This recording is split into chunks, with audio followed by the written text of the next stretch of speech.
Hey folks, hopefully you like the new camera angle. I'm trying things a little different here these days, huh? All right, well, let's talk more Fields of Mistria. For those not aware, by the way, the third major update for Fields of Mistria is coming out sometime in July. We don't have like an official time. However, Fields of Mistria is on sale from now until July 10th. So I would expect it to happen sometime in that early July period, so maybe new hype would be further persuaded by that extra, I think that's like 20% off right now. So I'm expecting early July. Anyways, as with the last major updates, we have a roadmap.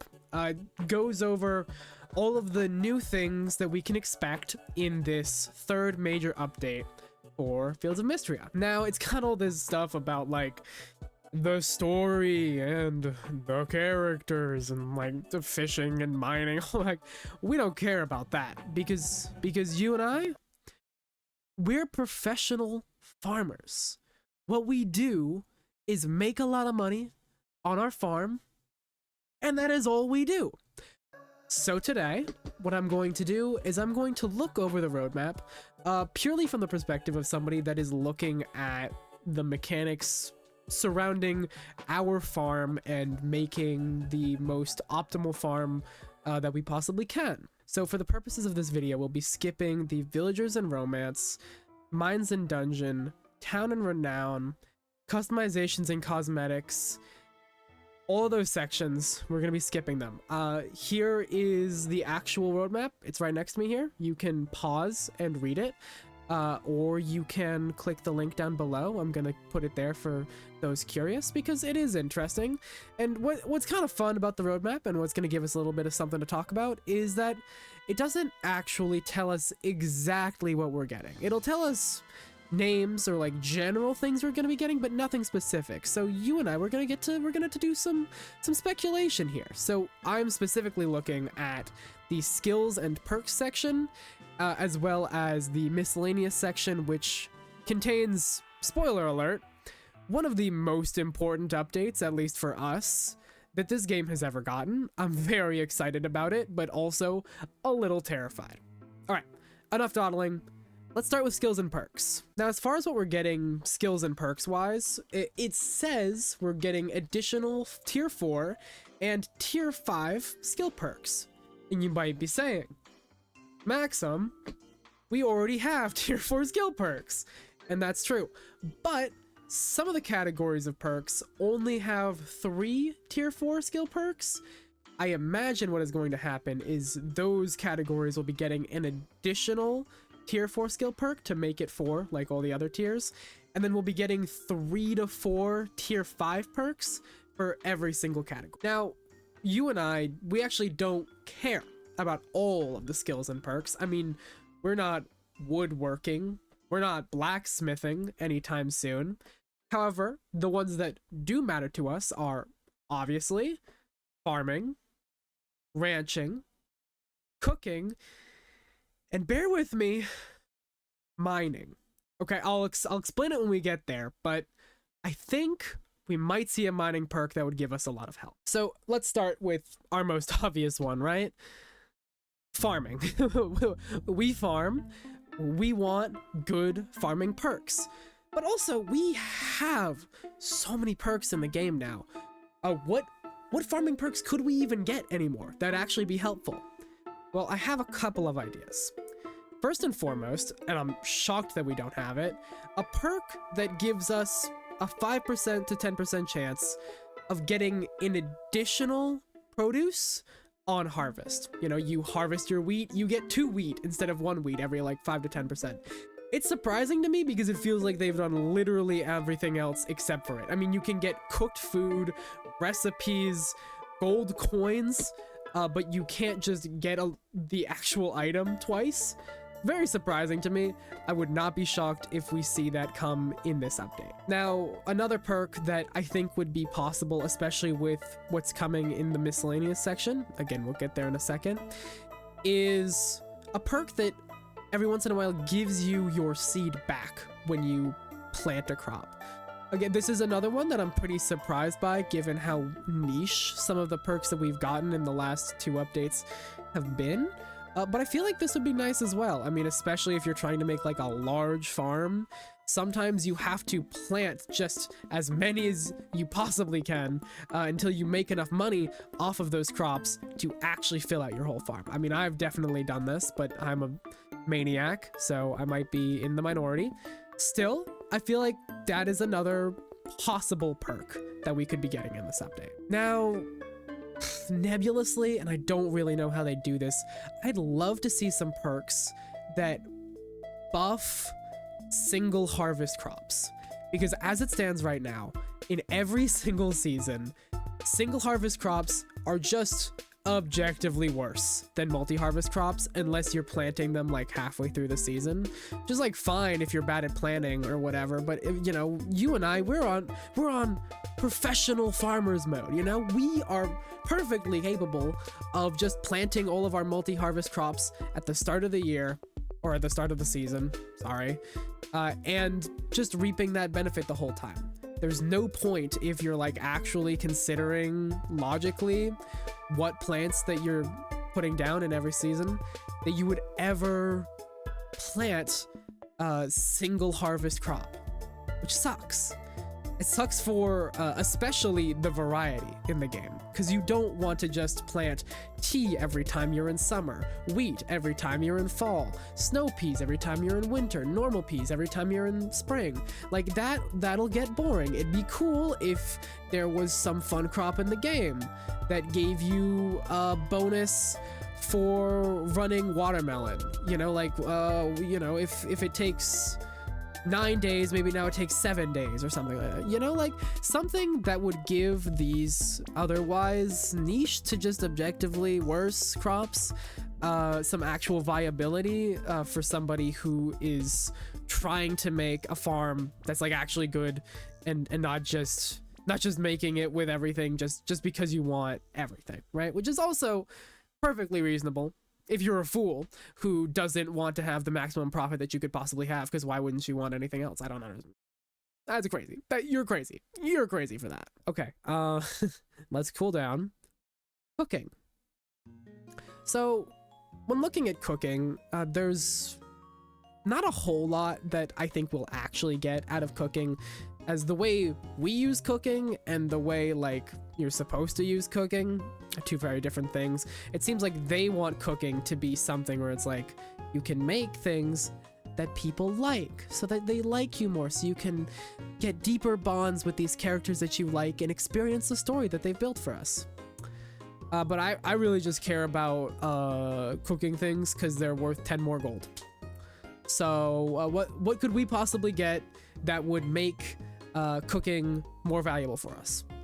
Well, so far we have gotten already the ability to get additional material back and additional of like the actual recipe that we're making. So both of those are handled at this point.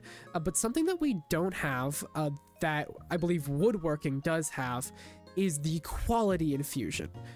We already have infusions, likability, lovability, I believe healing and speedy, which all give unique effects to food on a random chance. I think it's like a 10% chance.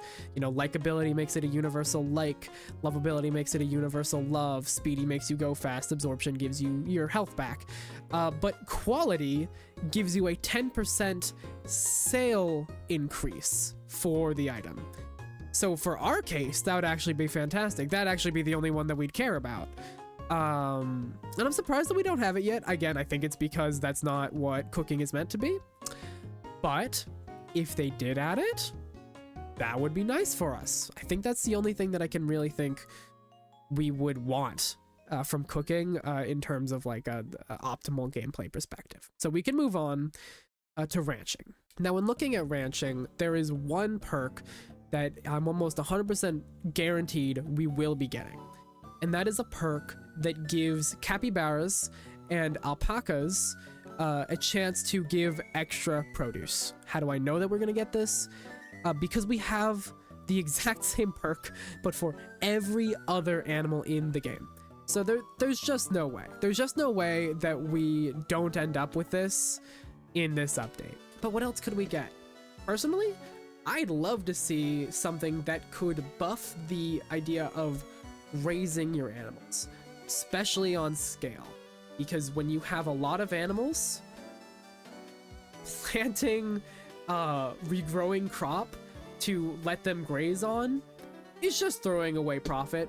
Because there's no animal in the game that is actually going to make more in produce, even at max hearts, than you would get from just the 3 auto reharvestable crops that it took to get it fed to make that produce, right? Like, if multi harvest crops were worse, then maybe you'd have an argument for it, but you're actually just throwing away money so that you don't have to feed your animals to keep them happy, which, I mean, if that's your prerogative, that's, if you love animals so bad, that's fine. I personally would love to see the idea of having them graze on grass be an actual perk that could actually make it really, really feasible on your map. Now, how would we pull that off? I think the answer is pretty simple. Just don't have the animal completely destroy a grass tile every time they eat it. Because as it stands right now, when you place a grass tile, as you can make grass starters, it will not spread to another tile, but it will grow within that tile. So it'll go from like short grass to medium grass to tall grass, right? But regardless of how tall it grows, the cow's gonna eat all the grass on that tile, and it's gonna go away. So like, it doesn't actually matter. Maybe it gives your animal more happiness. I don't know. I haven't checked, but either way, that sucks. Right? So I would love to see, instead of that, let us have just like a field of grass that we can graze our animals on, and we don't have to worry about buying feed for them every single day. But we also don't have to worry about throwing away our profits so that they can graze. Especially because they added the big bell that like you can bring everybody out and put everybody back in at the same time. Like, that's fantastic if you can graze them. But if you have too many animals, you just can't. You just can't. Your farm cannot produce enough grass on its own to keep that many animals fed. Especially if you are trying to collect maybe like every single color or rarity of every single animal in the game. Which, like, if you have 14 different colors for every single animal, people are gonna want to do. This would be a fantastic addition. I would love to see it. I don't imagine that they'll do it, but it would make me personally very happy. So that is my hope for the ranching perks. Okay, I should probably elaborate on why I have mining here, because I know the mines are scary. They're full of randomness and ghoulies and ghosties, and you can't automate like anything down there. Like, why would you ever go to? It's madness. It's madness in the mines. However, there's one very important thing for us that is mostly from the mines and is crafted in the mines, and it's essence stones and sprinklers and auto petters. And oh my god, I've got gripes. I have gripes. Mostly, my gripes are down to the crafting speed. Now, crafting, taking actual time out of your day as a mechanic, I already really don't like. I don't like that it punishes you for doing things on scale. I get it's probably great for keeping people on the straight and narrow and not doing shit like I do. But I want to. But I sure would like to. I sure would like to be able to make my farm as big as I'd like. And when trying to fill like all of my different sprinklers with essence stones, and it takes 20 minutes for every single essence stone I craft, like at a certain point, especially when I was like doing the calculations for my last highest grossing farm video, I didn't realize that it took 20 minutes to craft every single essence stone. that video is completely unfeasible. There's no way that you would be able to make that many essence stones consistently to run a farm that big. It just wouldn't happen. Because, I mean, not only do you have to craft all the essence stones, you also, after a certain point, you've got to get the materials for the essence stones. Ugh. Anyways, I would like to see something in the perks for mining that makes the acquisition of essence stones and the crafting of essence stones, and to some extent, the structures that require essence stones, just to be a little bit less painful. So how do we do that? I think the way that we fix this is the same way that we fixed the mill, which is by removing it entirely with perks. Obviously, we wouldn't be able to remove it entirely unless we got a tier 4 that did it and a tier 5 that did it. But just reducing the time required for crafting essence stones and crafting structures would make it so much more feasible. I mean, it would still be tough to get all the materials, but like at this point on my account, I have like 6,000 essence on my guy. Like I have enough to power my farm for a good while. I don't really have to worry about that. If it just didn't take my entire day to farm up like 50 essence stones, not even, like 25, 30, and not including making all the sprinklers and making all the auto petters, which if you're trying to build like a big farm, like I do on all these types of games, it makes it just not feasible. I think just giving us a reduced time constraint on those would make it feel way better. I mean, other than that, a different way to acquire essence stones would be nice. As far as right now, I think the only way that you can acquire essence stones is by fighting guys down in the mines. Which from like a gameplay design perspective, it's like, yeah, you're encouraging people to experience more of your game to get the benefit of the auto sprinklers. You know, I get that. But also, I don't wanna. I don't wanna. So if you can make a way for me to do it, because I don't wanna, that'd be awesome. Thank you. God, you know, when I say it out loud, it sounds a little bit whiny, but you know what? It's not occurring to you that I'm standing on business, is it? Fields of Mistria. Did I do that right? God, I just gotta be hip with the kids. Gotta be hip with the kids. All right. Anyway, rant over. I'd love to see in some of the mining perks, even one of the mining perks, making the process of getting these essence stones, getting these essence stone structures better. I'd be awesome. I'd be awesome. That's all I want. That's all I want from that. All right, we can move on now. Okay, that was a lot of perk talk, but it's time for us to get to the big update, the thing in miscellaneous that I'm sure literally everybody will be talking about. Greenhouses are finally in the game. Let's go. And also storage is getting an update, so that's cool. But greenhouses, this is fantastic. Now, unless perks change this, like if perks buff single harvest crops, what this means is unless you're not planting in your greenhouse, wheat is now just the best crop in any season, because now, assuming the greenhouses work like they do in other games like Harvest Moon or Stardew Valley, as so many people like to compare it, as long as it works like it does in those games, you will be able to plant crops regardless of season in the greenhouse. Which, okay, speaking of like the best plant now just being in every season, we need to talk about my series of videos that I do where I make the highest, best grossing farm that you could ever have in the game. Like, calculated, at least. Obviously, I haven't made them. This might break it. This might break it. If greenhouses have more plantable space inside than tiles that they take up, like on your actual farm map,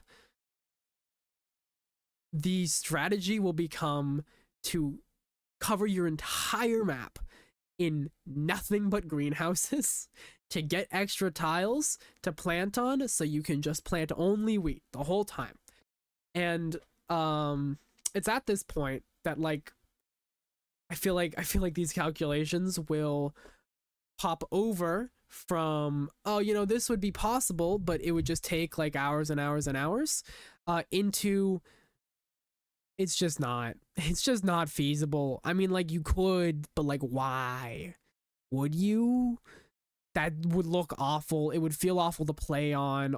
It's like, it's just, I think I probably still will do the calculations for this one last time when we actually have them in game, because maybe they're smaller. Maybe, I mean, you know, obviously sprinklers and auto petters are way debuffed compared to what they are in other games. Maybe it's actually only going to be like a 9x9, or not like a 5x5 space in the center of this really big thing, and it'll actually be awful, and it won't affect it at all. Maybe. But I feel like it's probably more likely it's going to have more space on the inside, and it's going to make calculating that is kind of incredibly infuriating and tough. So we'll see how it goes there, but this might be the last time that we make these calculations, unfortunately. But hey, there's good news, because what this opens up is a different form of the best farm that you could make. Because while it might become almost impossible to calculate how much money you could truly make on this farm, we will be able to make a farm with every single animal and every single crop growing at the same time. Which sounds like a more interesting final version of a farm anyways. To have every different animal of every different variety and every different crop from every different season constantly on the island. Like that'd be kind of cool. I feel like that's probably what I'm going to aim for when this new update comes out, is to make a farm like that, because I think that'd just be more personally fulfilling. And let me be clear, I did start on the last design that I did for the highest grossing farm before we knew that we were going to get greenhouses in this. So yeah, my entire farm is tilled. It looks awful, and now I'm regretting it. And I might have to restart or spend a couple days detailing my whole island. But we live and we learn. We live and we learn. I mean, it's not as bad as the time that I lost 50 hours of gameplay. So, I mean, it could be worse, I guess. Anyway, that just about covers it. I mean, there's a little and more thing at the end of miscellaneous. I mean, that could be anything. That could be a way to farm essence. That could be a way to farm fish. That could be a way to keep food, and you can actually just have an auto feeder, you know, like that'd be awesome. That would completely remove the need for the grazing at all, and also the need for the bell, but that's beside the point. I mean, you can still bring them out just to have fun or whatever. But yeah, I think that'll be it for me. I will be streaming this game when the update actually drops, so that we can experience the new major update together and also systematically destroy it together. So if you're interested, obviously link is down below to my Twitch, as it always is. But that's it for me, folks. Y'all have a great night. And hey, if you haven't picked up Fields of Mistria yet, it is on sale. It's a great time to get the game. Not sponsored, but I do like small developers and supporting small developers, and this game, despite having some flaws, is honestly a very good game, and the flaws only really show up if you're a maniac like me, who wants to have this perfect farm that doesn't even make sense for the game, because it completely breaks the game. Anyways, I'll stop rambling. Y'all have a great night. I'll see you next time, hopefully with the new major update, though I think I've got other videos coming. I'm sorry, but by the way, if you've made it this far, I'm sorry about being so behind on getting videos done. I've got like 5 or 6 videos that are like 80% done. I just haven't scripted and recorded them yet, but they're coming, and one day I'm gonna have like 4 videos come out in a month, and it'll be crazy. All right, take care. See you next time. Bye, guys.